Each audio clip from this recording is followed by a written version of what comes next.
Full time here. Liverpool 2, Aston Villa 0. The train keeps on chugging, man. The Liverpool force of nature cannot be stopped at this current moment. Every week, a doubter is silenced. Every week, their title credentials grow. And every week that Manchester City continue dropping points, chat. Every week that Arsenal continue to look less and less convincing in terms of creativity. Liverpool continue proving to the entire world, whether it was Leverkusen, whether it was Chelsea, and whether it's now against Aston Villa. Top of the Champions League table. Top of the Premier League table. Are you not convinced yet? That's the only thing I can say, chat. Are you guys not convinced yet? What more do you need to see? What more needs to be said? They're here. Liverpool are here. 2-0 against Villa. That's a big result. And I understand Villa have kind of been in okay form recently. Lost their last two games against Spurs and midweek as well too. But look, they're not an easy team to play against. You look at that midfield of Onana and Tielemans.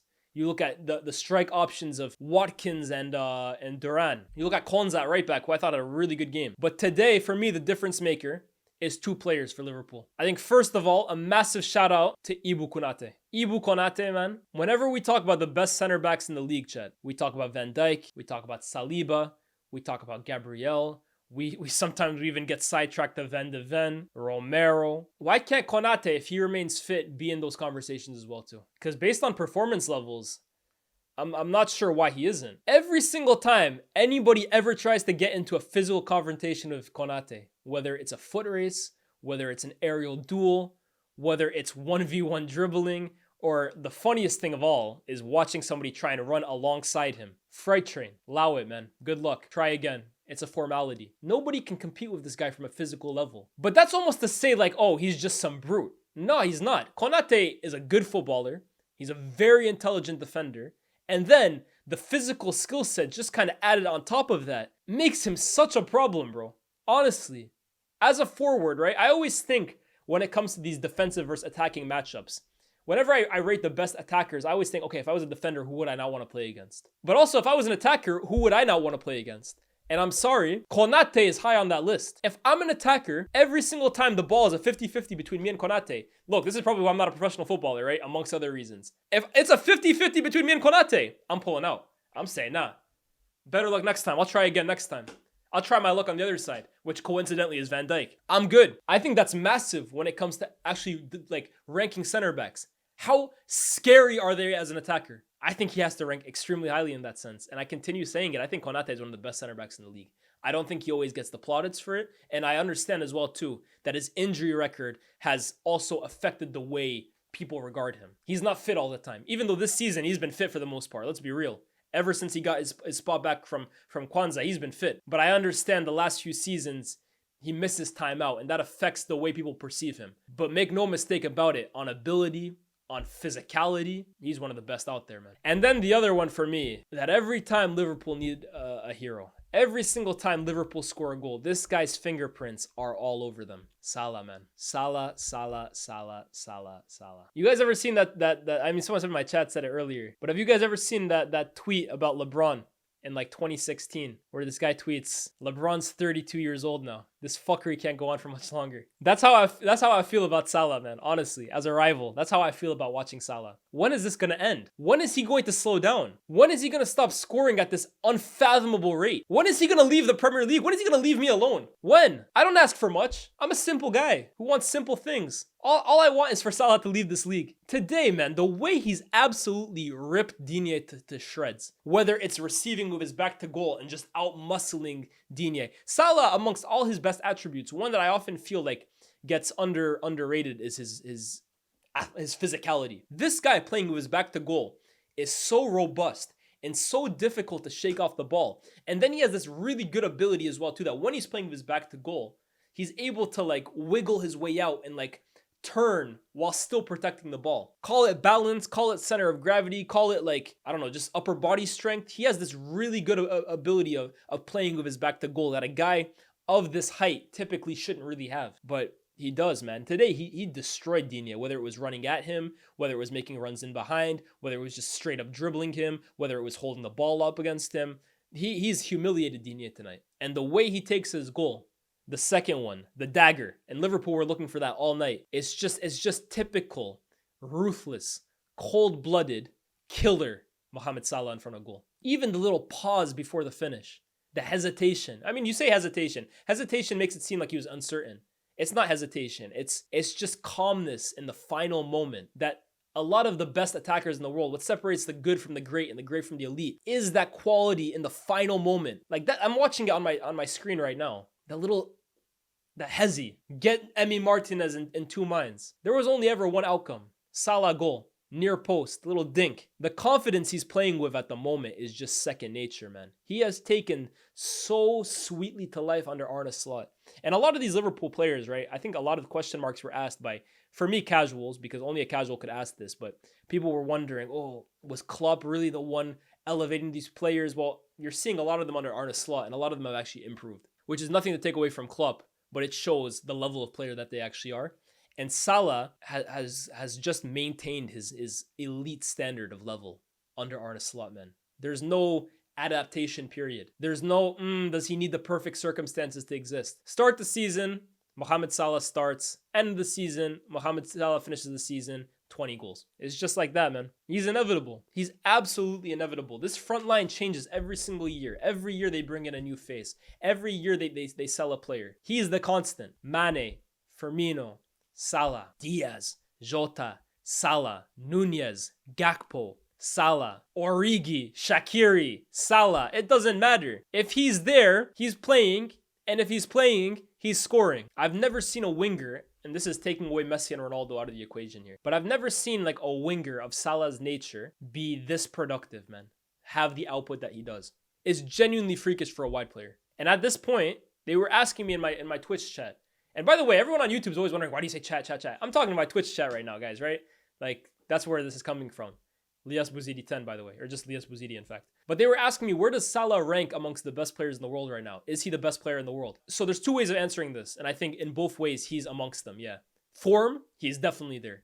20 GA already, and we're in November. He's 1,000% in the conversation when it comes to form. But then just in terms of outright quality, which when I think of best player in the world, that's what for me matters. Because Marmoush in terms of form is what? Is he the best player in the world? Not for me. I think the three best players in the world right now, based on quality, based on level, I think right now in no order, it's Salah, Vinicius, and Lamine Yamal. I think so. I think the level that those three are playing at now, like I understand the likes of Rafinha, Lewandowski is doing big things, Erling Haaland's goal record is insane. But in my opinion, those are the three best players in the world right now. Lamine Yamal, Vinicius, and Mohamed Salah. And yes, he's absolutely in that conversation because every game, man, every game, if Liverpool score a goal, if Liverpool create a chance, his fingerprints are all over it. They're all over it, man. He is so instrumental. He's so crucial to everything good that Liverpool do. And let's see if he can get that second Premier League title, right? Because Liverpool have come awfully close the last few seasons. And more often than not, they've been beaten by what I can only call an unbeatable machine, or like an unstoppable force of nature that is Manchester City and Pep Guardiola. But as I've said so many times now, and I just said it in this video I just put out now, Manchester City are there to be got at this year. They are human. They are vulnerable. And this isn't the best Liverpool team I've seen since Salah came. That would probably go to 18-19 Liverpool, 19-20, or dare I say it, even 21-22. But this isn't even close. This is one of the worst Man City teams I've seen under Pep. There is an opportunity to be had there. And Liverpool are fully capable of taking it. And at the moment, today, the date, November 9th, I'm looking at it right now on my phone. They're my favorites to win the league. If you ask me today, who do I think will win the league? You ask me today, Lyes, who wins the Prem? I think it's Liverpool. I think they're the most, they know who they are. They're the most comfortable in their own skin out of the three teams. Arsenal are trying to find a creative identity right now. Manchester City are trying to find a defensive identity. Liverpool know who they are. They are comfortable with who they are. And they're only getting better each game, by the way. Now, one thing that was interesting for me today, chat, is I look at the last few games and Liverpool have been brilliant, right? But Liverpool are a team that in first halves it's almost like a boxing match. They're using it to almost like size up their opposition, see what they're about, sense their weaknesses, sense their strengths. And then the second half, that's where they really turn it up and they usually blitz teams. Today it was actually pretty different, I would say. I think the first half, Liverpool were unstoppable. Liverpool were clearly the better team. And in the second half, Villa, I felt, started growing more and more into the game. Not that Villa had these clear-cut chances, but I did think Liverpool kind of lost a bit of control during the game. I know they had crazy possession, but I think Villa were starting to grow into it. Now, this game could have been easily put away if Darwin Nunez could just finish. And this is why, in my last video, I said, look, you can tell me all you want about how Liverpool, they like guys who drop deep, they like Forget about all that, bro. If Erling Haaland is available for Liverpool, he's starting every single game. Because Darwin Nunez is just not reliable in front of goal, man. He brings you a lot of very good qualities, but clinicalness is not one of them. This game should have been out of sight before Salah even scored towards the end. That header is like, wow, that's Darwin Nunez in a nutshell. He can play so brilliant, have so many good aspects to his game, and then miss a chance like that. I thought Gravenberch again today, sublime. His ability to just turn out of pressure and immediately carry the ball forward and immediately bring the ball forward is second to none amongst the Premier League. Honestly, I can't think of many players that in the first phase, they receive the ball and immediately drive it as well as Gravenberch. I can't think of anyone. Can you guys think of anyone, chat? My Twitch chat. Can you guys think of any player that picks up the ball in the first phase on the half turn and just drives immediately? It's like Moussa Dembele-esque. That's who it reminds me of. Moussa Dembele was exceptional at that skill. I'm talking in the Prem. In the Prem. I can't think of anybody in the Premier League that receiving the ball from his center backs and first touch gets him out of the press and then he just carries it, drives forward. Lavia is very good at that. I don't think Onana is as good at it as Gravenberch. Bissouma has that skill set. But at the moment, I think Gravenberch is the best I've seen in the Prem in terms of right now, in terms of midfielders. Just first touch gets them out of pressure and then they just carry the ball with such power. He's so good at it, man. So Gravenberch, again, continues to impress me. And yes, the person who asked me, is this a real midfield? I don't even know why there's still question marks over Gravenberch. I think Ilyas is being a little stubborn on that one because Gravenberch, for me, has passed almost every single test he's been asked of. Thiago was the best. Yeah, Thiago and Verratti, yes. But in the Premier League right now, I don't see anyone better at it than Gravenberch in first phase. This is, by the way, a game where Trent was hooked. He was subbed off with injury after 10 minutes. And for Liverpool fans' sakes, the hope obviously has to be, it's just precautionary, right? Slot doesn't want to take any risks. However, that is a potential question mark, man. Because Connor Bradley came on, and Connor Bradley, you know what you're getting from him. He's tenacious, he's aggressive, fast, good player. He's not Trent. And I'll be real, I think he got a little fortunate on Pau Torres today. That's a dumb moment from Connor Bradley when he's pulling at Pau Torres' shirt. Because a lot of Liverpool fans will say, nah, never a penalty. But you guys know the Premier League. You know how referees officiate in this league. And my whole thing, whenever Arsenal fans complain, Liverpool fans complain, United fans complain, yes, their officiating in this country is god-awful. But at least do your job as a player. Don't even give the referee something to think about. Don't even give them an opportunity. And I think Connor Bradley there gave the referee an opportunity to even think about it, to even go to VAR. That for me was potentially a moment that could have hurt them. No player has ever reached 10 goals, 10 assists in a season, all comps sooner than Salah this season. He could very well finish the season with, wait, is he 10 all comps?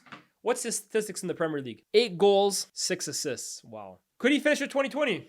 It's a big ask. It is a very, very big ask. But could he finish with 2020? 2020 en route to a Premier League title as Liverpool's main man. And you could definitely start talking about greatest Premier League seasons of all time. 2020 en route to a Premier League title. Insane. We'll see though, man. The trajectory that he's at right now, I think he could hit it. Allow it. I hear 2020 every season. Let's relax. But that's the thing. Very few players are capable of putting up such high statistics in either hand. Salah is one of them. Like in Premier League history, who are the players that were capable of putting up 2020 seasons? Henry, obviously he did it. Salah, Rooney never did it, but like he at least is like a creator and goal scorer. Did Kane do 20? What did Kane do in his best season? Yeah, I guess Kane likes spamming those balls over the top. They count as assists, I guess. But I think he's capable of doing it. I think Salah is one of those players whose skill set is capable of registering 2020. But let's see. Hazard, you guys know I love Hazard. Hazard is not getting 20 goals in a Premier League season. But yeah, man, Liverpool. As a United fan, it makes me sick. It makes me sick watching these guys because I think they're going to do it this year. I think it would take a really big fall off from Liverpool for them not to win it this year. Because I look at Arsenal and City. I don't see consistency in them this year. Bear in mind, this is without Jota and it's without Alisson. And potentially, it'll be without Trent in the next few weeks. It's spooky, man. Most games with a goal and assist in Premier League history. Mo Salah, Wayne Rooney. One more for the outright record. That's what I'm saying. These are the kinds of players that are capable of getting you goals and assists per game. Rooney, for me, was in that conversation, but clearly Salah is doing it now. And I'm sure it's going to be in way less games as well, too. Bro, he's going in the history books if he's not already there. What's stopping Salah from becoming the greatest Premier League player of all time if he wins the league? The reality is, statistically, a lot of people could probably make that argument. If you actually want to look at like metrics, you could make the argument if he wins another league, I would say. But at the end of the day, guys, these kinds of things about greatness and stuff like that is all about feeling. And it's all about legacy and it's all about impact. So As long as the majority of people continue thinking Henry was greater than Salah, Salah can win 6. There's players with more Premier League titles than Henry. There's players with more goals than Henry. There's players with more assists than Henry. So why is Henry considered the Premier League GOAT? It's because of his impact. It's because of the way he played. It's because of the way he made people feel. So ultimately, in terms of like metrics and stuff like that, if anyone is the Premier League GOAT, shouldn't it be Rooney? He's the only player who has 200 plus goals, 100 assists, more Premier League titles. But no one thinks Rooney's the best. People think Henry. So what's stopping Salah? Perception. That's really what's stopping him. As long as people think Henry was a better player, he's going to be in a tough situation. But I think if you go off metrics, all the numbers say that Salah is approaching him, man. They do. But yeah, I think the important thing here is he will 1,000% go down in the history of greatest players this Premier League has seen. He 1,000% will. It's impossible not to. Look at how high up he continues climbing up the Premier League top scorer list as well too. I can't believe someone said Slot is getting sacked by December. Don't fucking kill me, man. Do I think Arsenal could still win the league? They could. It all depends on this weekend. If they lose this weekend, I think they're done. Can someone link me the top scorers in Prem history? So, okay, Salah right now is on 165. He's actually only 10 away from Henry. So he's gonna overtake Henry. That, for me, no question about it. He's gonna score 10 goals at least by the end of the season. Then if he stays on longer, who knows? He's probably gonna overtake Lampard as well too. He will. I think he'll overtake both of these guys. Aguero and Cole rely on him staying another season. If he stays another season, he'll overtake Aguero and Cole. I think he will. Rooney, Kane, Shearer, getting into the 200 club is a bit difficult. I don't think I can say this pretty confidently. Salah, I don't think has another 35 Premier League goals in him. I would be surprised. The 200 club, I think, is out of his reach. But I do think he'll outscore Henry. I do think he'll outscore Lampard. And I think if he stays another season, he'll outscore Cole and Aguero as well too, which would leave him at 4th all time with a much better goals per game ratio than Rooney and Shearer. That's history right there, man. And we talk about what inspires players, what drives players. Obviously, titles inspire players, success inspires players, but history making, like Salah is on course to do, that's got to be a massive motivator on his mind in terms of, do I want to stay at Liverpool past next season? Being able to define the Premier League even more so than he does in terms of the history books has to be something that's massively playing on his mind, man. I think it has to be. Like, this will be a guy, like guys like Henry, guys like Rooney, guys like Aguero, Lampard. These must be guys that Salah grew up like inspired by, looking at, saying, wow, incredible players. And he has the chance to potentially eclipse them in terms of goals scored. That's got to be a massive, massive like motivator in terms of what drives Mohamed Salah. But anyways, Liverpool, they keep going. Villa, what do we think of Villa, by the way, Chad? Huh? They've kind of, I feel like Villa have kind of fell off a little bit last few weeks. And look, I know the season, it's ups and downs, right? But I do think Villa have kind of hit a rut the last few weeks. I looked at Morgan Rogers today, by the way. I'm a big fan of Morgan Rogers. This was one of his poorer games for me. It's actually, wow, hold on. Aston Villa's last 5 games, they drew to Bournemouth at home. They lost to Palace in the Cup. They lost to Spurs. They lost to Club Brugge. And they lost to Liverpool. That's 5 games in a row, or 5 games without a win. 4 losses on the bounce. And I understand, look, there's context to all of them, right? The Brugge game was the Mings thing. And they've played some tough games as well there too, right? Spurs and Liverpool are not easy games. But is it kind of coming back down to earth for Villa? It's a tough Premier League season. And if I look at the table right now, they're all the way down at 8th, which is obviously not where Villa want to be. I think Unai Emery spoke midweek talking about the goal for this season was to kind of consolidate their Champions League place, get themselves back into it. At the current moment, they sit 8th place. And it is tight, right? They're only 1 point behind 4th. Anything can kind of happen at this point. But damn, Liverpool obviously topped the league 28 points. Arsenal could finish the weekend 10 points behind 1st. Yeah, chat, I'll be real. If Arsenal lose this weekend, I don't see them getting back into this title race, man. You're relying on Liverpool then losing 3 games, dropping points in 4 games, and you have to take advantage every one of those times. I don't see Arsenal coming back in this title race if they lose this weekend. It's not just losing to Spurs. They got smacked in the second half. Definitely unacceptable. Yeah, 1,000%. 1,000%. But I'm looking at Arsenal now, right? They lose this weekend. I think they're done in the title race, man. I think they are. 10 points. 10 points is a lot, man. I think they need to win. I think this is arguably the biggest game of Mikel Arteta's Arsenal tenure. I think it is. You see what I mean in reality? I hope more Liverpool fans start understanding what I'm saying. This title is there to be won. I get the expectation wasn't to win. Arne Slot it's his first year. But bro, this window of Salah, Van Dijk, Alisson, Trent, it's not going to last forever. You have to capitalize right now. You have to maximize it as much as you can. This year, it's like I'm not gonna say it's in your hands, right? There's still so much of the season left to play. But surely Liverpool fans must be looking at this and thinking, we have a massive opportunity to win the league this year. Like arguably the biggest opportunity you've had, in years, man. Honestly, in years. What does it say about Klopp? I don't think it says anything about Klopp, man. I don't think it means anything for Klopp. Klopp won the first Premier League in 30 years for Liverpool. His legacy is set, man. He won a Champions League. Goes back to that conversation about best and greatest. Ronaldo is the best winger and player I've ever seen in the Premier League. Mo Salah is the greatest winger to play in the Premier League. I don't think that's a bad take. I hear it. Me and Cam obviously had that huge conversation about best versus greatest. The best quality winger I've seen is different to the best legacy. I would agree with that. But then at the same time, Giggs' Premier League legacy is greater than Ronaldo's. There's a lot of players with a greater legacy, and not a lot, right? That's crazy to say. He's a 2-time Premier League Player of the Year, but there's guys that spent a decade in this league. I hear it. This is our time and window to win, but it's scary to be super optimistic because of the pure trauma City bestowed amongst us. I hear you as a fan. As a fan, I get that, but the players can't be thinking like that, man. The players can only be thinking about themselves. Take care of the games in hand, beat Man City when you have to play them, and then you can only worry about yourself.